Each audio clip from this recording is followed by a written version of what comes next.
We're already having way too much fun, even before I hit the record button. So, as anyone with eyes to see can see, and those of you who are hearing can't see, I've got John Van Donk and Nate Heil with me on today, because Van Donk has a scheme, and Van Donk was just asking, how bad he's colonized my brain. And John Van Donk is part of a very short list that when John Van Donk says, I want to make a video, and here he is, no waiting room, no Calendly app. John Van Donk just gets red carpet treatment right onto the channel whenever he wants it. This is such an unfair world.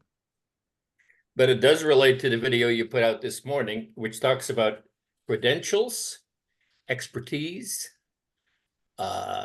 Dunbar numbers. I want to get back to that later.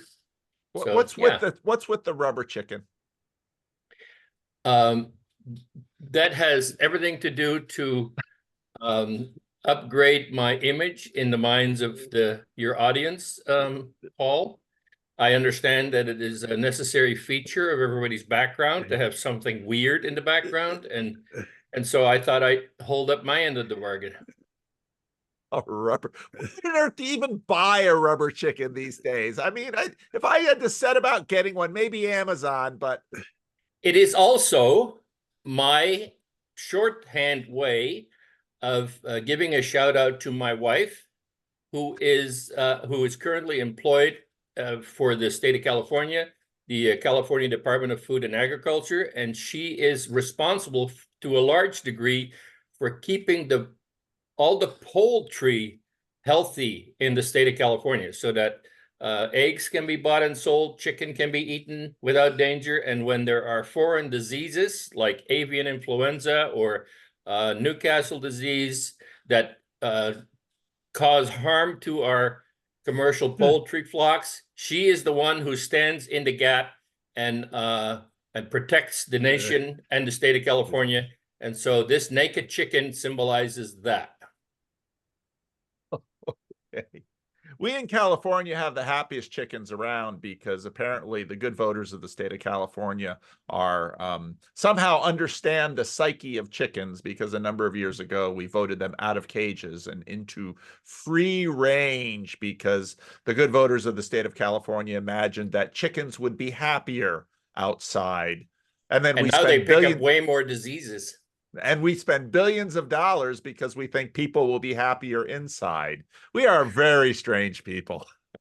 Chickens, you should be outside. The book Life of Pi begins with this illustration of a lion. And anyway, so yeah, and so ADHD addled. Somebody has to bring some orders. Why are we here? Why are we here? And why this configuration? Some people are going to look at this and think, yes, and it is very relevant. Esoteric, thinky, talky, corner of the corner, John Van Donk, myopic, mental meandering, phobic. Let's hear it. What are we doing? So it's interesting because that is in fact part of the topic for today. Why is Nate here? But I want to start out by making sure that everybody knows that today's topic is conferences. Conferences, and particularly conferences in this little corner. And I had a script written out, and then I realized that you can't have a conversation with the script; it just doesn't work. And so I would like at some point to get some information out to the unwashed masses, and some basic technical information about conferences and some historical information about conferences. And but I most importantly want to announce a decision that has been made by a body about conferences, and that in and of itself should be enough to get a few people's attention. Who has the power in this little corner to make any decisions at all about anything?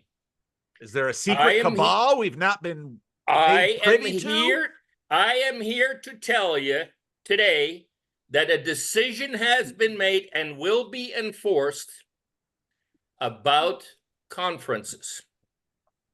Now, with that introduction, Paul, would you give us a little history about how conferences even came to be on our radar at all? And you might begin by our shared trip to the festival in Landau, Germany. Okay. So I always start stories too early. Back in the day,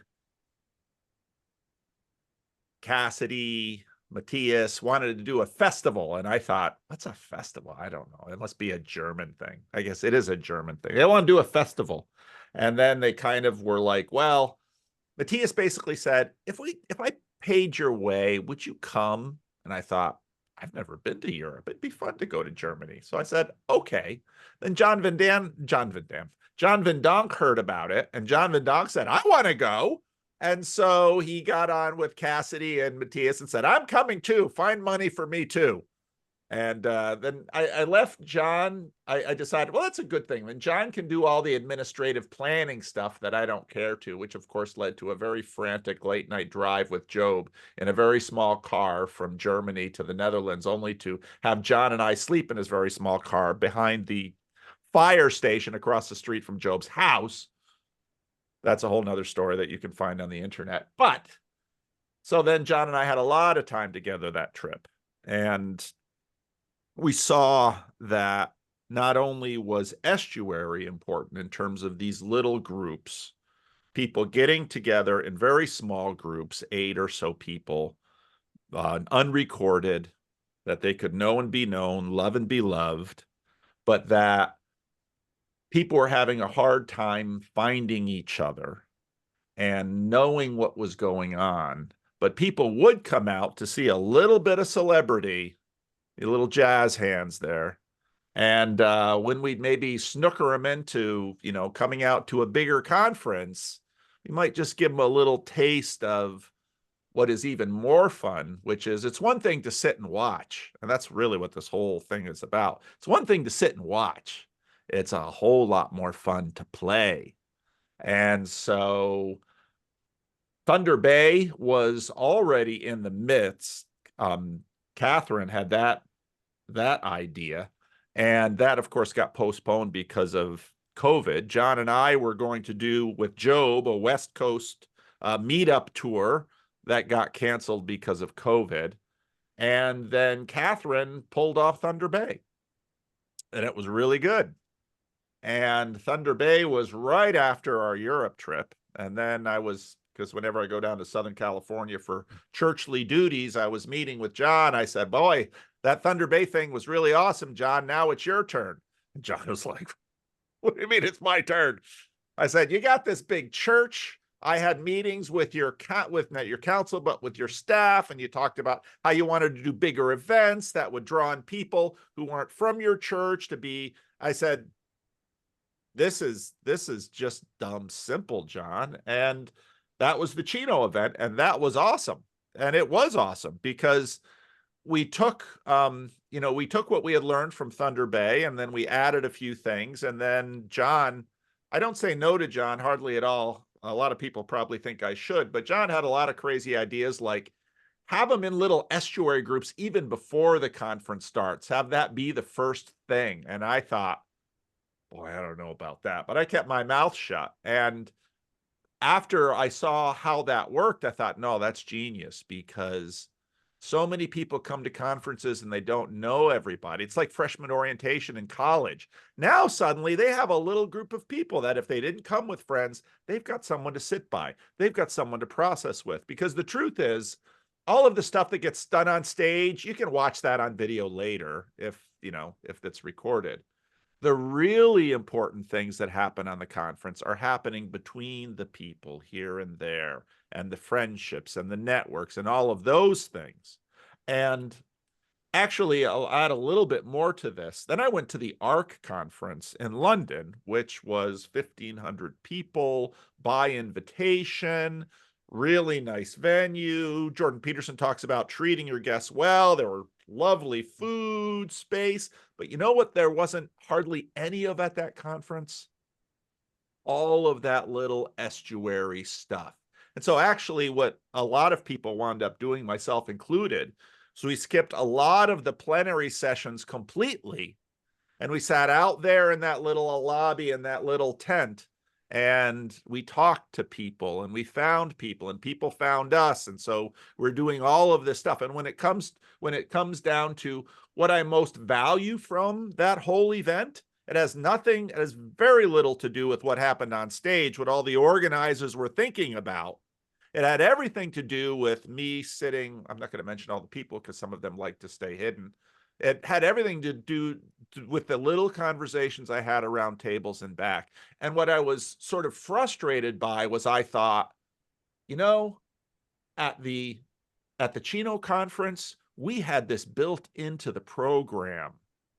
And it was in some ways even better because even though you didn't have 1,500 committee select mucky mucks from YouTube and business and politics like you had at that conference, we had randos, but boy, was it cool getting to know these randos and talking to them. And so, and then the other thing that I told John is, unlike what a whole group of people want me to do, which is to sort of centrally, manage this thing, I would rather have people have a vision for a conference and then do it.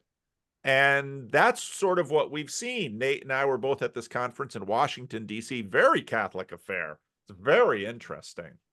Cool conference. And then I didn't even go to the one that was in Arkansas, had Dr. Jim and Father Eric, and Ted just organized it because he kind of wanted to share with people what he knew. And I don't even know how many people were at that conference, probably not a lot, but I've seen some of the videos. And then we did another German festival, and they're still cooking on how to do other things in Europe. So but we're also noticing that it's one thing to say, boy, I'd love to do a conference. It's a whole nother thing to pull that sucker off. And so I think there is a role for something to support people who want to do a conference. So there's the little bit of the story I know, even though I'm not part of the secret cabal that has supposedly made decisions for the rest of us. So, but it has. And I need to give a little intro to what that cabal might even be. So I'm 72 years old. I will be 73 in March, and I'm starting to feel my age. And I have my hands in all kinds of pies and things, and I feel like I'm super busy. I'm the host of my own local estuary here in Chino. Paul, when we first started talking about doing leadership training for estuary groups, Paul said, well, that's all good and well. We both agreed that if there were to be more estuary groups, there would have to be more leaders. And Paul says, well, that's kind of outside of my bandwidth, and I don't have time to do that. But if you want to do it, John, you go right ahead. So I took that task on for myself to attempt to train leaders. Ergo, we now have ELSNet, the Estuary Leader Support Network, which meets twice a month. And for me, that means 6 hours a month, because there are 3 different groups that meet. And then we are starting to talk about, well, there's conferences, and people are asking questions about that. I had a few notes here because I don't even know what I all do. I do so much. I do a lot of stuff. So good thing you're retired. Yeah, right.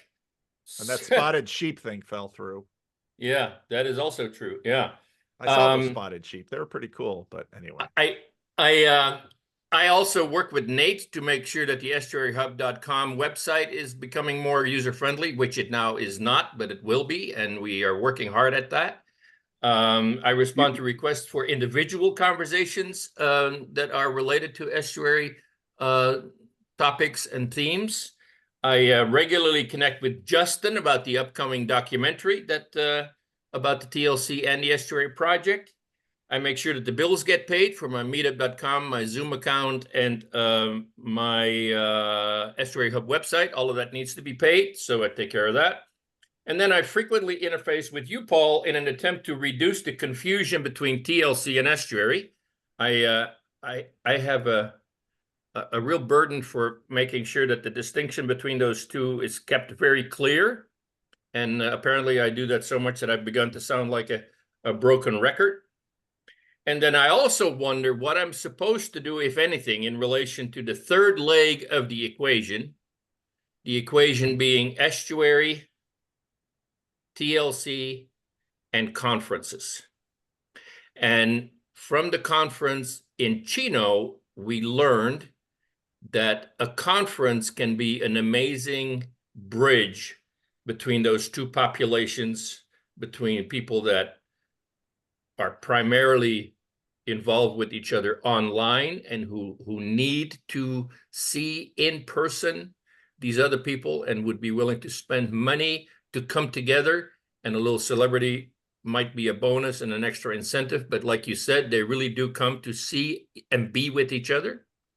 And on the other hand, the estuary community, quite frankly, if I, in my own estuary group, which is usually just shy of 12, but it often reaches the number of 12, and we've had more than that, and that gets a little unwieldy. But if I were to ask those people, so would you like to organize a big conference where we could like be together with several hundred people, and we can all meet each other and talk to each other and face to face? Like, they would look at me, excuse me, why would we want to do that? We have it every time we meet here together, twice a month. We have an estuary meeting. We have a community. We love each other. We learn to talk across ideological lines. We have food together. We have cookie baking competitions. For Christmas, we all sat around one table at Marv's house, and we were fully embodied. We have no need to be with hundreds of other people, which is way past our Dunbar number anyway, Sam. So yeah, when estuary people, and that's what I think is happening in Germany, when estuary people start talking about organizing a conference or a festival, they do it to invite other people into the experience of face-to-face, on the ground, in-person conversation, because online stuff just doesn't cut it. Now, every time I say that, I am fully aware that estuary grew out of TLC, and I will always be grateful for the roots, for the encouragement, for the visibility, for your role in announcing this whole thing and to make it actually part of the vision to have these people meet on the ground. But I have become a broken record and a one-trick pony. I don't care so much about what we talk about, but it better be in person. I also want to confess today that I listened to Lance, that previous conversation. Also, that was brought to my attention when it was halfway going on, and I heard Lance say, you know, estuary is wonderful. The in-person stuff is great. It's very difficult to have it grow so fast that everybody can benefit from a local estuary. There just aren't enough leaders. There aren't enough estuaries. If every year there were 15 more estuaries, then it would still not be enough for everyone to have access to a local estuary. Although I think this thing could really take off. If enough people catch the vision of local meetings, it could grow faster than that. Anyway, but the point still is that, yes, I confess that online estuaries are possible, provided they are online estuaries, which means using the protocol and not coming with a prepared agenda. Because as soon as somebody shows up with a prepared agenda, it becomes a discussion, and it is no longer a conversation. And then it becomes somebody has an axe to grind or a pony in the race or something that they want to see happen.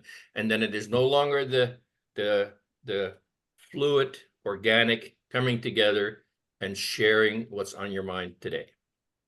So having made this confession, I now go back to Estuary and to conferences, and conferences being that bridge where Estuary people who want to reach out to other people and expand the vision of the in-person conversations, and the online TLC people who desperately need to touch and be touched, and well, it's kind of a weird word, but to be present with one another, eat together, see each other three-dimensionally instead of two-dimensionally.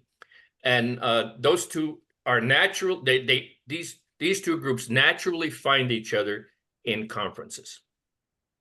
And I think you shared that vision with me and Chino quite well. And for some reason, due to the success of the Chino conference, I have become somewhat of I now have credentials to speak knowledgeably about about conferences.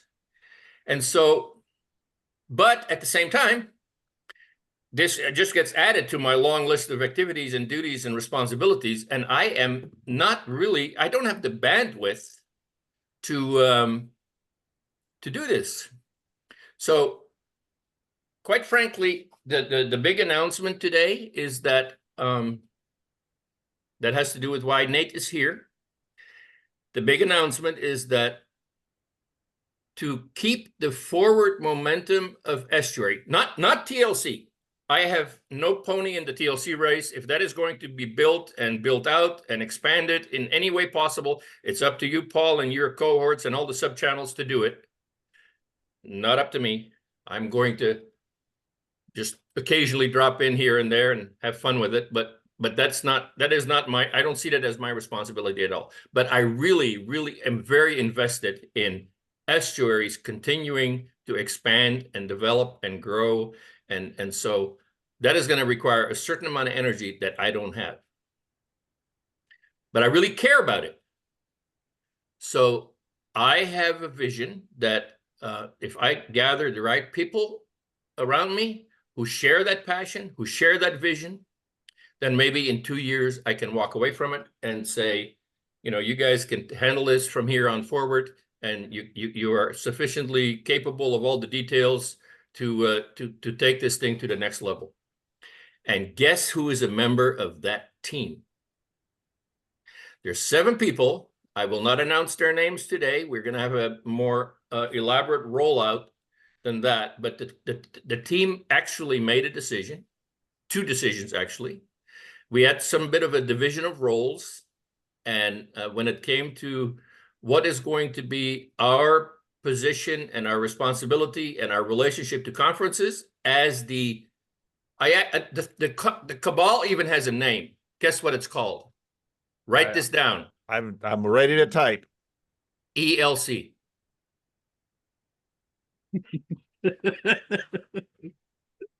Oh boy. We got TLC, which is of course the learning channel and tender loving care, and now we have ELC, which the is Estuary Leadership Council. This came from who does this come from, Nate? I think was it Emily that suggested that? Emily. All right, Emily. Okay. So that means that we have now already revealed another name. But ELC has decided on some different roles. Some different people are going to be taking care of different parts of the total scope of responsibility. And one of the things that was most clear was that we have one person eminently qualified to take care of the liaison between Estuary and TLC when it comes to conferences, and that is Nate Heil. Dum, Take dum, it away. dum. Here he is. But Nate is also here to announce a decision which, as a council, we made and told Nate to disclose to your audience today, Paul. And the decision is what, Nate? Are you talking about like the decision we made about exactly in what way we want to encourage and support conferences? Is that what No. That we will not organize any conferences. Right. That's, well, yes, correct.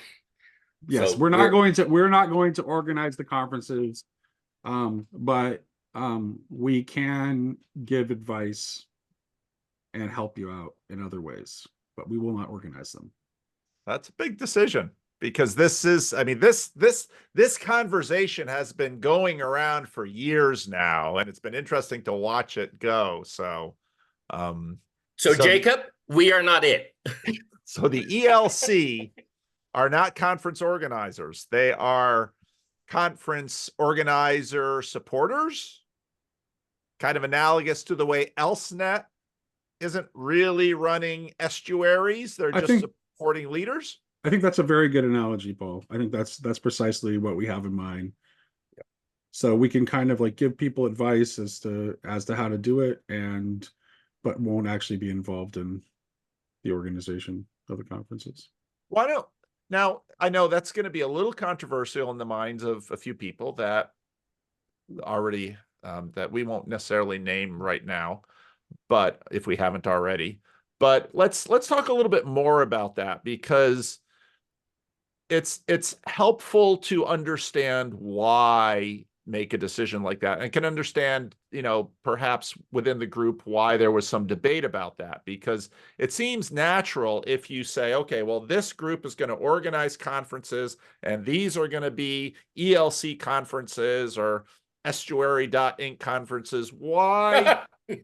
But talk to me about that decision and some of the, I mean, because there are good reasons on both sides here, because if you sort of centralize and institutionalize it, you can get, one of the videos I didn't make last week was all of this thinking about persons and institutions and why we love and trust institutions, even though sometimes we learn to distrust institutions like we learn to distrust people. What's that about? Tell me more about that discussion and why the decision was made as it was.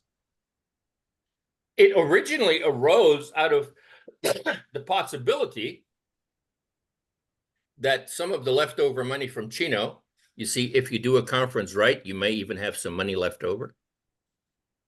That some of the leftover money from Chino could be used as startup money for other conferences, or in other ways, provide scholarships or help with whatever, you know. So in other words, all of a sudden it became attractive to think that one conference could help facilitate another conference financially. And we said, well, where's the end of that? And what if you run out of money? And then who is going to be, funding additional conferences when the money runs out? So we decided for that reason alone, it would not be a very good idea, but also that, and this is where that script that I sent you guys kind of comes in, because different people do different conferences for different reasons. Yes. And that is the organic part in TLC, which I love. And you know, Chad is, this is just amazing. Chad was really on my case early on that I should establish more central traditions and the script and the protocol and blah, blah, blah, blah, blah, and you know, centralized leadership and all this kind of stuff. Or I don't know if I'm representing him here correctly. And then the other day I heard him say, well, I don't believe that way anymore. I now very much believe in the organic, let it happen, and in due time, it'll all happen. And I thought that was a lovely sentiment. And Paul, you and I have talked about this quite a bit. You know, how much shall we push this thing, and how much shall we just let it happen?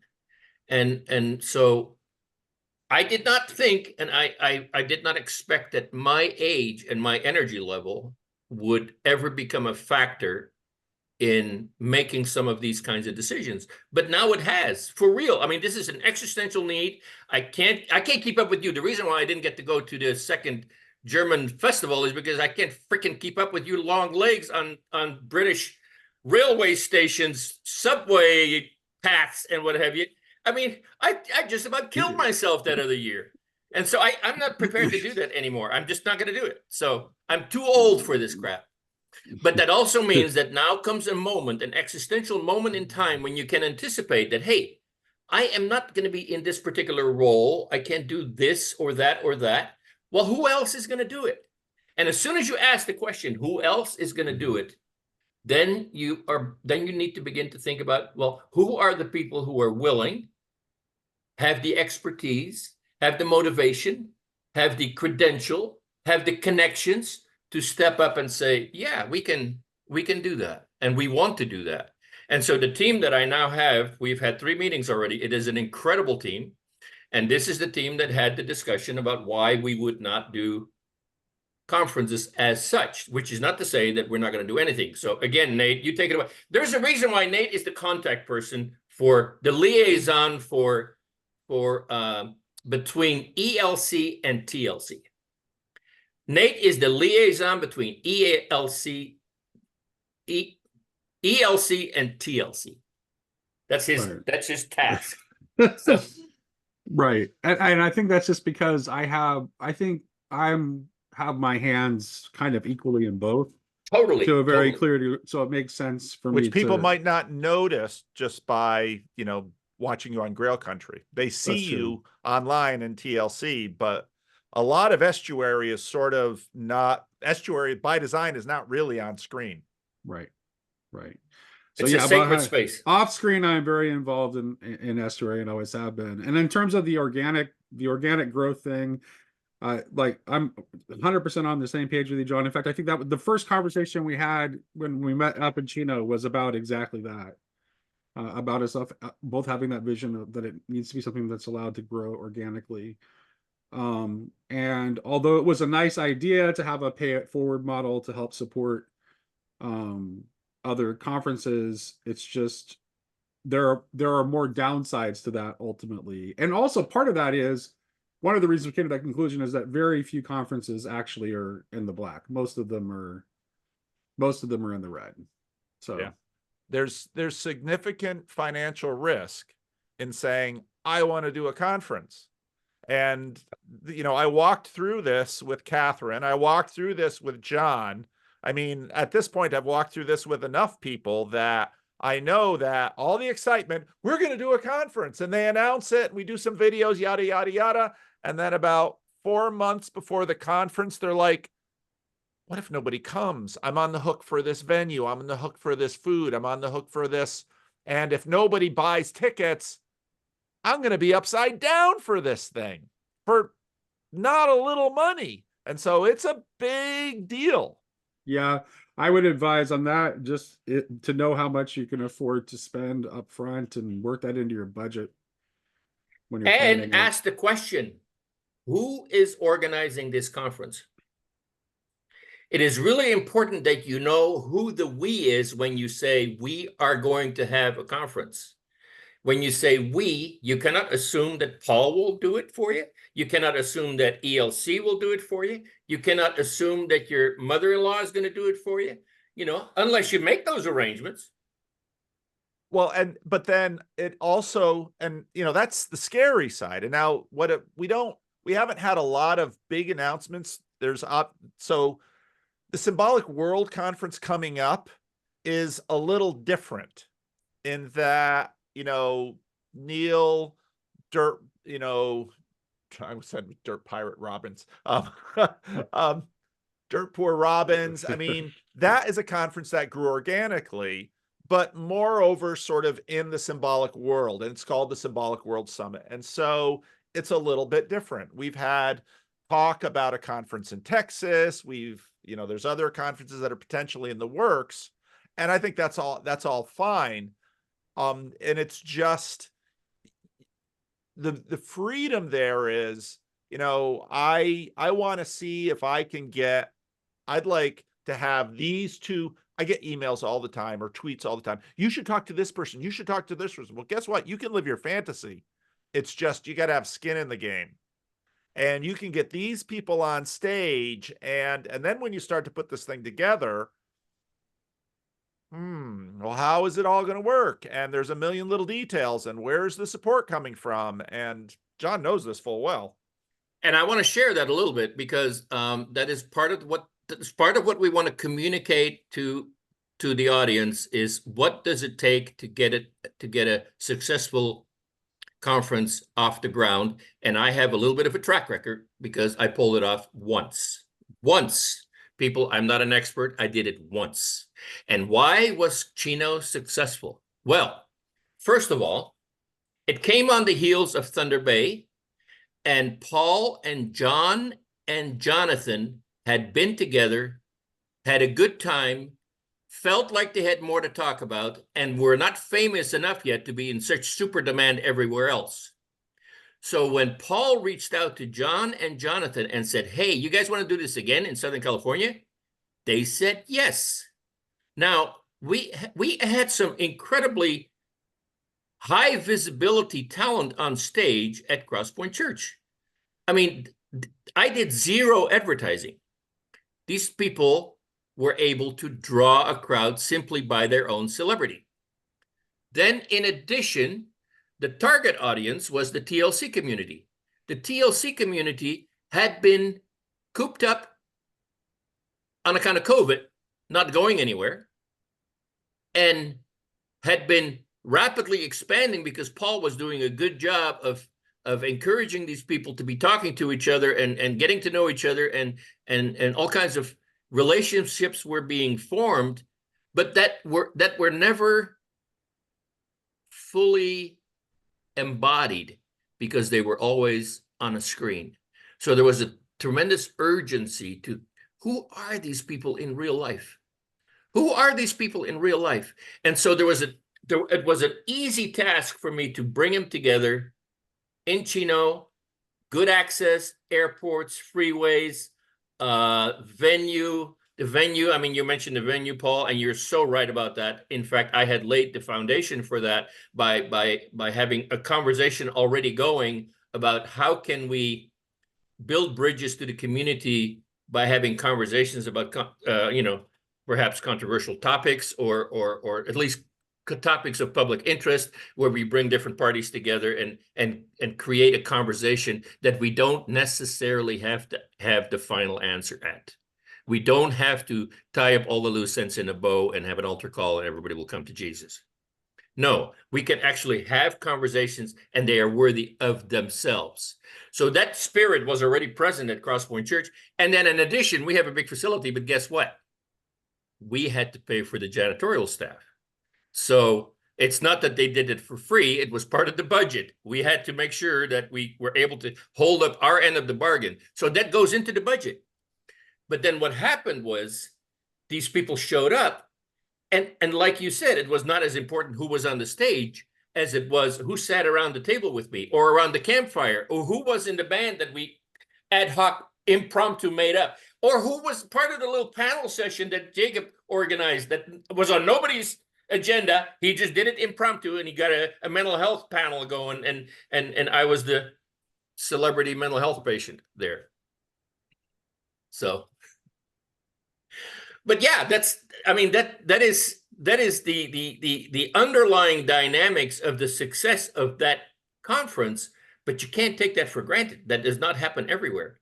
So you have to find something that you have to tap into and tap into that thing if you're going to make a conference. So I wonder if people listening to this video at this point have just heard a whole big message of, it's up to you. We're washing our hands of this, all the risks on you. And that's very much not what you want to communicate, because actually no video would be a better communication of that than any video at all. And announcing, because once you announce a name and a group, and they even have money, they have now suddenly there is attention. So how will this Estuary Leadership Council support people who say, I'd love to do a conference, because that way I can get these people that I see online actually to my zip code, and I can bring different mixes of people in, and we can actually do something new here that maybe we haven't even seen done online. and I can be a part of it. So what is ELC bringing to the table? Donate. Well, I think what we see is more of like an advisory capacity. So, although we wouldn't actually organize it, we would be a resource that people could reach out to get advice as to how to proceed. Like, for example, well, one of the major challenges is for any conference is going to be finding a venue that's not going to break the bank. So we can give out suggestions as to like this is what people have had success with in the past. This is what these are the types of venues you might want to seek that might give you a reasonable rate that's not going to put you deep in debt. That kind of thing. Just like be there to give like helpful advice without actually like we're not going to tell you what speakers to try to get. We're not going to tell you what your theme should be. We definitely want to strongly encourage people to include an estuary element in these conferences. So because the great purpose of these conferences, from my point of view, is to kind of bridge that gap that John was talking about between TLC and estuary, and to help to create more estuaries. I think that right now, where we're at in the development of estuary and TLC, that the conferences are the best kind of intermediary step toward the generation of more on the ground estuaries, because people get a taste of the estuary experience at these conferences. I think the other thing that we can help with is helping to coordinate finding small group discussion leaders through the ELSNet. So it's like if you're having a conference and you're going to have the estuary experience, you're going to need people to lead those estuaries. So we can kind of look at estuaryhub.com and see what estuary leaders are geographically close, suggest that they are offered discounted tickets or some other kind of incentive for them to want to go to the conference and be a small group leader for that conference. So that's the kind of thing that we can do. So we're not like going to totally like not help at all, because like you said, there'd be no point in even making an announcement. We are going to try to offer advice and support, but we're just not going to we're not going to directly organize or offer direct financial assistance. That's what we're not doing. Anything else, any other kind of help that we can offer, we're here to offer. Specifically, I'm here to offer. So hit me up. And if you were to attach Paintball for Jesus to your estuary or to your conference, you can be 100% sure that Grim Grizz will show up there for free, and he will announce it on his channel up the wazoo. And so some I don't people raise his own support to get there. I know some people will come to your conference just to see Grim Grizz and to do Paintball for Jesus with him.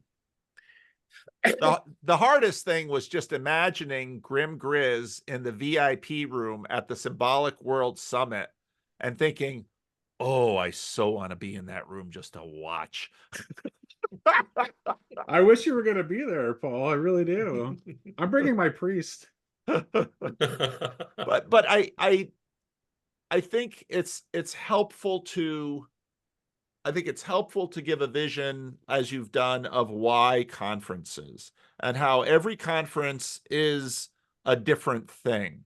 And it might be that someone comes along with a template and is able to reproduce conferences in different places. That would be okay too. I'm not opposed to that. But people often also ask about what's the relationship between estuary and church. And I answered this question to Grizz yesterday on this little talk that he and I had. Estuary and church can really have a nice, a good support relationship back and forth. Churches often have facilities that are available midweek that can, at a reasonable price, if the church feels that the mission of this conference is somehow aligned with the church. I think it's healthy because our TLC estuary type events, I think, in a really helpful way, sort of stretch a church, because churches can get very narrowly focused, which is okay. Narrow, sharp focus is a good thing, but sometimes the church, if that sharp focus makes the church insular, then the church begins to atrophy, and then the church becomes ingrown. And a number of people have asked me about our every week estuary at Living Stones. I just got an email from someone who is from a town nearby who asked a question about estuary. And the reason she did was she had been watching Jordan Hall, and she had seen my video about Jordan Hall becoming a Christian. And she said, she's much more John Vervaeke, Rebel Wisdom, that side of things. But she sees the need she wants a local community on the ground. And if I would say, get baptized and join Living Stones, whoa, I'm not there. I'm not up for that right now. Fair enough. But Estuary is a place where we can come. And what's been beautiful about every week Estuary at 9 a.m. at Living Stones at 1390 Florin Road, I'll put my own little pitch in there, is watching. And Rick will be there. What's that? And Rick will be there. Rick doesn't usually come. He's usually in his little office. Rick's a very serious introvert. But what's been beautiful is watching the Living Stones people. This is what you and I were talking about in the previous video. The Living Stones people and the Estuary people getting to know each other and learning that a lot of these church people are older and they have lots of good stories. And a lot of the Estuary people are younger, and the older people are looking at these younger people thinking, why are they interested in this? Why are they interested in my stories? And just watching the community form. And part of why I wanted to do every week was that if you do it once a month, you can build a degree of community. If you do it twice a month, a little bit more. If you do it every week and people start coming every week, boy, now you're going to, like you talked about, John, you're going to have competitive cookie baking competitions, and you're going to have denim dinners in the home, and you're going to have, and then some of this insularity that churches naturally have and have had right from the start, now we have much more organic ties into the community. And a conference just sort of takes this and says, oh, it builds it much bigger. And it also makes it possible to have the kinds of conversations you probably won't get in a church normally, just by virtue of the kind of routines that churches have. The kinds of conversations and the kind of connections that you can actually make, where people might say, wow, I never would have imagined a church would have a speaker like that in their conversation and actually have them connect. Maybe, just maybe, the church is not a foreign island that I don't have to, swim shark-infested waters to get to. Maybe if the church is interested in some of my ideas, I might be open to some of their ideas, and we can talk. And that's the vision of this whole thing. And so there's going to be, I think, a lot of conferences, probably in a lot of churches. Yeah. Yeah, churches are really cool? Go ahead, Nate. I just think, I would say churches and synagogues are kind of ideal venues, especially if you can demonstrate to the prospective host church or synagogue the benefit of what you're doing. They're not going to charge. They're not going to gouge you for venue pricing. So, and Chino, wow.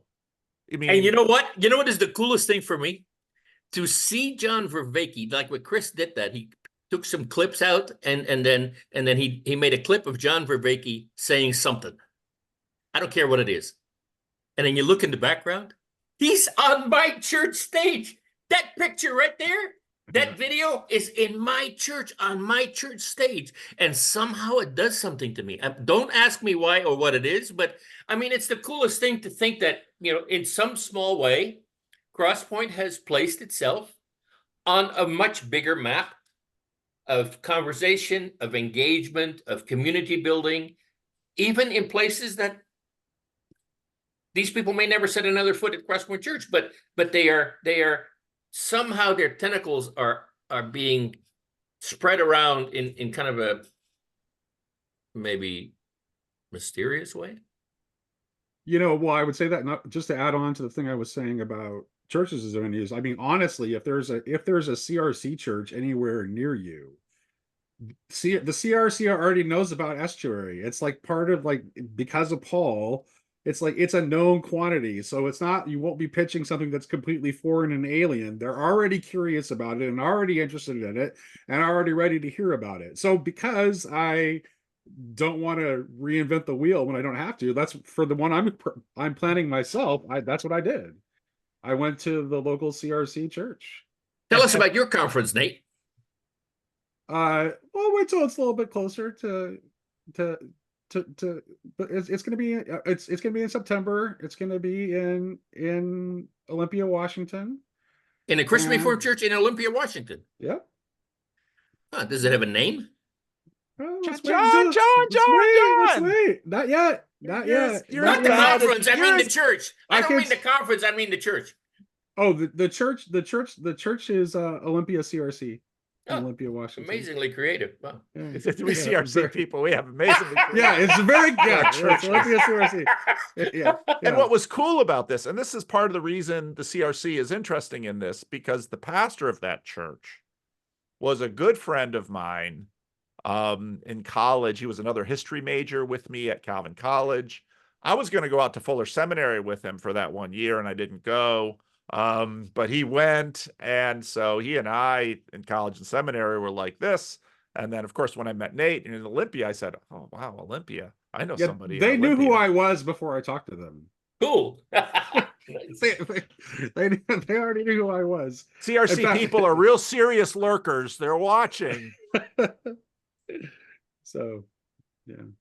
Actually, it was Jeremy who is their in charge of their music ministry. He's the one who says he actually watches you the most. Oh yeah, Mark Yeah. probably doesn't watch me. Mark's like, I know him. Why would I want to listen to him? Plus, many pastors are very, very busy. And Yes. so they, they're not listening to a lot of YouTube. So Yep. just the reality. But anyway, so I do, we've had a number of sort of people have been playing with it, and that's absolutely okay to play with. And to look around in your geographic area. And again, it's a lot easier if you actually have an estuary group going, because then you already have A we. That's right. To start with. Say, we'd like to do a conference. What would it take for us to do this together? Can I plant a seed for something, Please. Paul? But because I almost went this route, because at one point one of the venues I was looking at was the Stanford Retreat Center at Camp Solomon Schechter, which is a Jewish 174-acre Jewish camp. And they offered me, considering the size of the venue, they offered me a perfectly reasonable rate, and it would have had a kosher kitchen. I was thinking about actually doing like a Shabbat observant friendly event. But like there's a really nice Chabad center here too, which I could look at. But I would like to see at some point, I would like to see someone offer an event like talking to like a Jewish camp or a Chabad center or a synagogue and do an event that's like a little bit more scheduled so that it's more friendly to our observant Jewish contingent, which is not insignificant. Yeah. Well, I don't know. I don't think there's any Jews among us who are just yelling all over the place about Van Donk and Vanderklay being totally incompetent about planning events. They're too small, and I can't think of anybody that matches that profile. But this may then also be an opportunity to talk about it from a different angle yet, and that is the I scratch your back, you scratch my back philosophy. And that is that we've been approached by St. Andrew's Church in Riverside, where as a part of the Chino conference, we went there to hear Jonathan Pajot speak about the icons in that church. Well, it turns out that Jonathan Pajot has been invited back to St. Andrew's Church for an event in March. And I don't know if we can somehow attach that email or that flyer to on the bottom of this video. I send it to both of you. That'd be absolutely impossible. We don't advertise for the Orthodox Bros? No, Ortho Bros? I'm not saying. He was being facetious. I'm being facetious. The link to the event will be in the show notes. Oh, okay. Okay, very good. So, but I mean, that's kind of how it works, because if we are approached to send our people to their events, then it is more likely that they will help advertise our events to their people. So there's this kind of synchronicity going on there that, anyway, that's how I do things. I would note that Jonathan appears to be doing breakout groups for his Symbolic World Summit. So Really? maybe you inspired him a little bit. Mm. Yeah, well, and I think especially for people who, I mean, terrible finishing sentences. Ministers are used to having some amount of experience doing event planning, and Christian churches over the last 30 years, at least a lot of the ones in the Christian Reformed Church that I've been involved with, have also worked very hard at being creative, at looking for different things to do in an event that actually gets people mixing and knowing and all of that. And so I was really surprised by the ARC event. Just maybe it's just because they're all business, but you'd think a group of something led by a psychologist would pause a moment and say, how do people work? What do we really want out of this conference? If we really want networking out of this conference, maybe we should make Facilitate networking. Facilitate all of this. And I've, in terms of church meetings, denominational meetings, all these kinds of things, I've seen things we did in the Dominican Republic. We've done tons of group processing. Churches do this stuff all the time. And so, for me, there's going to be, listen, if you want to do an event like this, definitely reach out to the Estuary Leadership Council, because you might just think, oh, we get people on stage and we all sit there and we listen and then we go away. That you are leaving so much on the table if you plan your conference that way. And I know it feels a little weird to think, well, I get to this venue and they scooch me off into this group of 8 people, and now I'm going to talk to strangers right away. Just bear with it just a few more minutes, and probably after 10, 15 minutes, you'll begin to say, oh, well, one of the resounding things that came through at the Chino conference that I continue to hear in people that went there was, when I got there, I didn't have to do a lot of small talk. We could immediately get into what I really came for, which was finding people who are interested in what I'm interested in and begin to make progress and do work on figuring out the world together. And that's the big deal. Yeah, on that note, actually, I for my group that I led at the Chino conference, I actually kind of primed the pump in that way, even in that very first meeting, because the question, rather than do the Estuary protocol in the standard way, the question I asked them to answer as we were going around the first time is what you came here expecting to learn, what your hopes are for the conference. And then the second time around, it's like, okay, has anything surprised you so far? So what ended up happening is we kind of ended up having this continuous ongoing dialogue with the thread continued from conversation to conversation.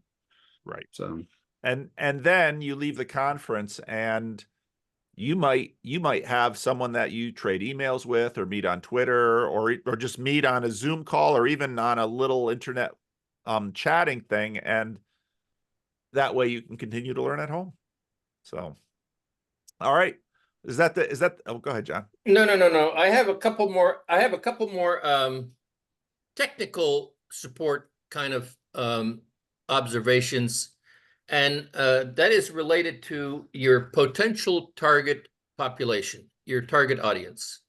Because quite frankly, when I asked you, Paul, and John Vervaeke and Jonathan Pajot to put the word about our conference in Chino on your channels and start talking about it and begin to create a little buzz about the conference, I was under the impression and apparently mistaken that that would reach hundreds of thousands of people. And I remember saying, you know, we can only handle 300 at Crosspoint Church. That was our cutoff. We said Crosspoint dining room can only handle, we had plans to have people eating in various other rooms and the hallway and outside if we were going to accommodate 300 people. And it turns out that that audience for all three of you combined, which then, I don't know if you could call that the TLC community at that time, but then we had that subsequent conversation. How big is the TLC community? How many people actually are part of something that might inspire them to want to be together? How many people engage with each other, even lurking? How many people consider themselves part of TLC? And so in Chino, it turned out to be that I aimed way too high, and I'm ever so grateful that that happened, because 200 was definitely the better number than 300. And so we ended up with 200 people. The budget could handle it.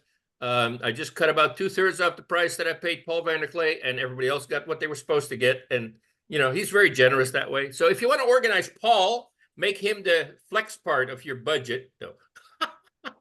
Please don't tell my wife you said that. Anyway, so, but the point here is that if you're going to organize a conference, make sure you know what your target audience is, because again, I say this, I really think I lucked out.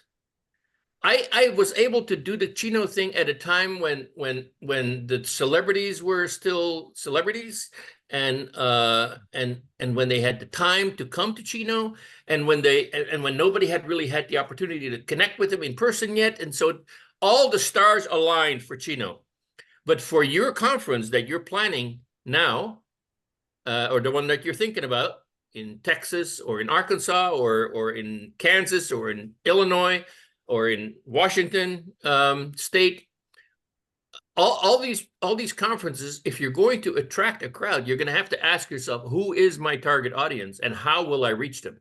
Yeah. Well, and don't forget to think locally too, because I love that. Yes, very much so. There may be somebody who is like kind of a regionally or locally known person that you could invite that may not want as large a speaking fee, that would attract a lot of people from your area.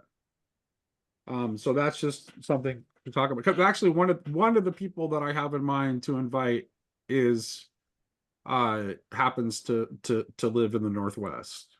So I'm gonna reach out to that person. Yeah, but what you just said is really critical, because now you are saying, okay, I'm going to make my speaker list dependent on who I'm trying to reach. Right. So I think it should also be tied to the whatever your conference theme is. It should be people that make sense with your with the theme of your conference, right?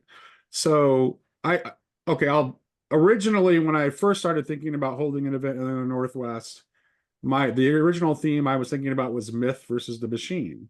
And one of the people that I was thinking about inviting was Paul Kingsnorth. Well, Paul Kingsnorth lives in the UK. It would be significantly expensive to bring Paul Kingsnorth out. I had an inspiration watching your conversation with Elizabeth Oldfield. And I decided to change the theme of my conference, and because of that conversation. And the theme of my conference is now related to a thread I was kind of working on at the DC conference that we both attended. So I think that's a factor too, is like this, like the speaker should be ideally as local to you as possible, unless you have a connection to someone who's not like Jordan Daniel Wood is a friend of mine. I would invite him in a heartbeat, except for I know he's not going to be available in September because he finally got a full-time teaching position at a university, so he'll be in session and university at that time. But yeah, so use your own personal network. Think of people who are local to you. Think of people who fit your theme. Yep. Yeah, but again, I want to highlight though the distinction, even in what you're saying right now.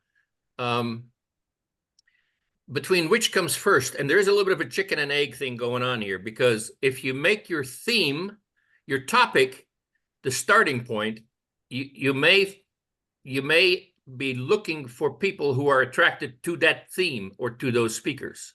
So first you pick the theme, now you pick the speakers that would be able to speak to that theme, and now you discover that there are 14 people in the state of Washington who are interested in the topic. Well, that's why it needs to be broad and vague.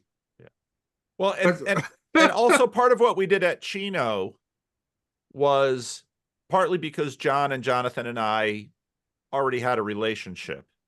And we did some of this with the German Breakwater Festival as well. We start the conversation online. And even before the Chino conference, we had a meeting of John, Catherine, Jonathan, and myself, where we hammered out the theme. And it actually took a pretty significant turn in that meeting because of John and Jonathan. And it was better for it. So there's going to have to be a degree of, refining, and then part of, doing sort of the bringing the online conference into reality. That's much more part of my channel. John, to a degree, John does a lot of dialogos on his channel, but Jonathan, of course, in some ways is sort of transitioning from YouTube being the main thing into publishing and his story and his books and all of that. So it's good to think about process all the way through this thing. That was my point. Yeah. If you can build a conversation, so you can kind of use the conference as something to dangle out there to say, okay, well, speakers fees, some people are going to be me. I'm more motivated by continuing to pursue the movement and the community. What do we have here? And then, okay, we're going to meet this month and we're going to talk online. Then we're going to talk online again. And if you can build the conversation, then the conference won't be just sort of a complete surprise. So, and the conversation, the online conversation in anticipation of the conference can actually build the channel. Right. Because you're going to get more subscribers who are interested in the conversation that is already happening to your channel. So then you're growing the channel even while you're anticipating the conference. So Yep. All of those there's no downside there. Nope. All right. Is that mostly it? Yeah. I think so. Okay. So takeaways. If you have a dream of having a conference, Estuary Leadership Council is there to help. There you go. Call Nate. Call Nate. Better call Nate. Better call Nate. GrailCountry@gmail.com. And don't call me. Okay. All right. Okay. Yeah, I'm going to end the recording. All right.